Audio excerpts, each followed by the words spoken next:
Okey, jadi hari ni kita tengok penyelesaian untuk latihan 4.3. Syarikat pemborong Diska mempunyai dua kedai A dan B. Okey, so dia ada satu kedai A dan juga satu kedai B.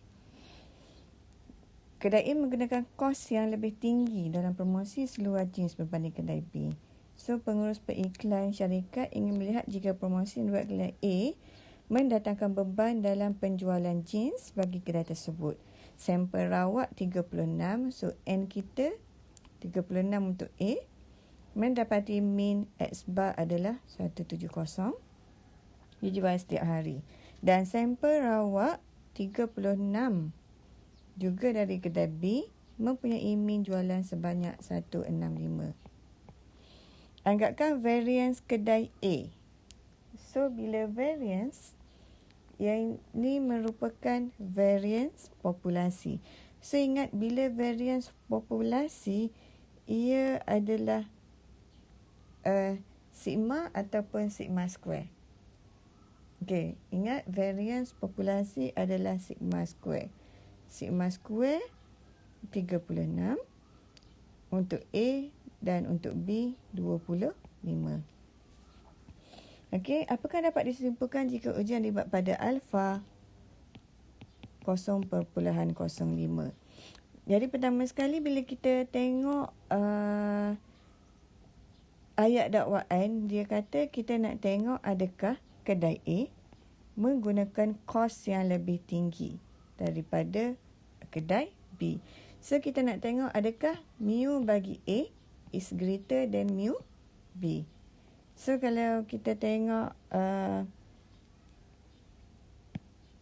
jawapan, contoh jawapan pelajar yang ada, okey, so betul lah, adakah mu1 lebih besar pada mu2 ataupun boleh juga tulis macam ni, mu A lebih besar daripada mu B. Okey, so ayat hipotesis alternatif adalah sebagai dakwaan. Okey, alfa disuji pada 0.05. Sekarang disebabkan variance populasi diberi sigma square. Jadi kita kena gunakan taburan Z. Okey, so gunakan taburan Z. Sekarang langkah seterusnya untuk tengok kawasan penolakan. Okey. Ingat kawasan penolakan kita tengok hipotesis alternatif greater than macam ni. So ia adalah satu hujung sebelah kanan. Okey, so correct dua-dua satu hujung sebelah kanan. Dan bila alfa 0.05, nilai titik ganti kat sini adalah 1.645. Jadi hukum keputusan kita akan tolak hipotesis null jika nilai statistik ujian lebih besar daripada 1.645. Okey, dua-dua. Kemudian kira nilai Z0, masukkan 170 tolak 165 per punca kuasa. Okey, 36 per 36, jadi tekan kalkulator kita akan dapat 3.8484. Untuk pelajaran ni dia cari dulu punca kuasa, lepas tu kuasa 2 balik. So tak perlu pun sebenarnya, boleh terus masukkan. Dan kita dapat nilai Z 3.8 adalah lebih besar daripada 1.645. Maka kita boleh tolak hipotesis null. Sekarang kita tolak null, maksudnya dakwaan tersebut adalah benar. Jadi kita boleh buat kesimpulan bahawa pada alfa 0.05 boleh disimpulkan bahawa promosi yang dibuat oleh kedai A mendatangkan beban kepada penjualan jeans bagi kedai tersebut. Okey, good. Untuk pelajaran yang kedua, pada alfa 0.05 dapat disimpulkan bahawa kedai A menggunakan kos yang lebih tinggi pun boleh. Okey. Okey, jadi saya nak you cuba marking sendiri. Okey, so untuk dakwaan yang betul dapat 1 markah. J lah, J untuk dakwaan. Kemudian guna Z. Okey, J1.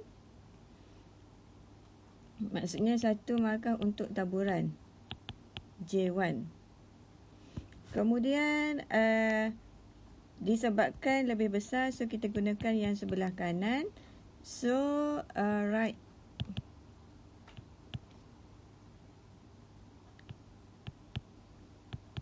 tail J1, kemudian dia punya critical value 1.645 lagi 1 markah J1. Okey, dan juga tulis hukum keputusan J1. So untuk langkah 3 ni dah dapat 3 markah dah. 1, 2, 3. Kemudian gantikan nilai yang betul K1 dan jawapan 3.891 J1. Kemudian you bandingkan kat sini K1 dan keputusannya tolak J1.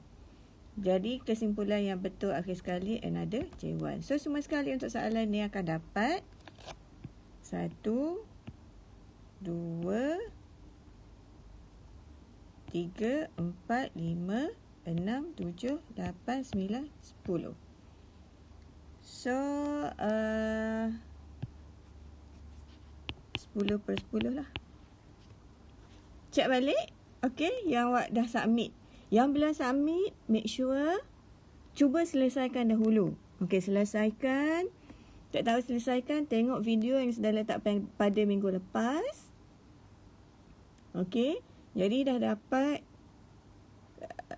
jawapan, baru tengok balik saya punya video, kemudian berikan markah. Biasakan diri untuk selesaikan soalan. Okey, iaitu maksud saya biasakan macam mana nak cari ayat dakwaan. Okey, daripada dakwaan tulis hipotesis, daripada hipotesis macam mana nak tentukan taburan Z atau taburan T. Macam mana tentukan titik genting, macam mana buat keputusan dan macam mana beri kesimpulan. All these steps adalah sangat penting. So nak tak nak, you have to practice sehingga confident untuk lakukan ujian hipotesis.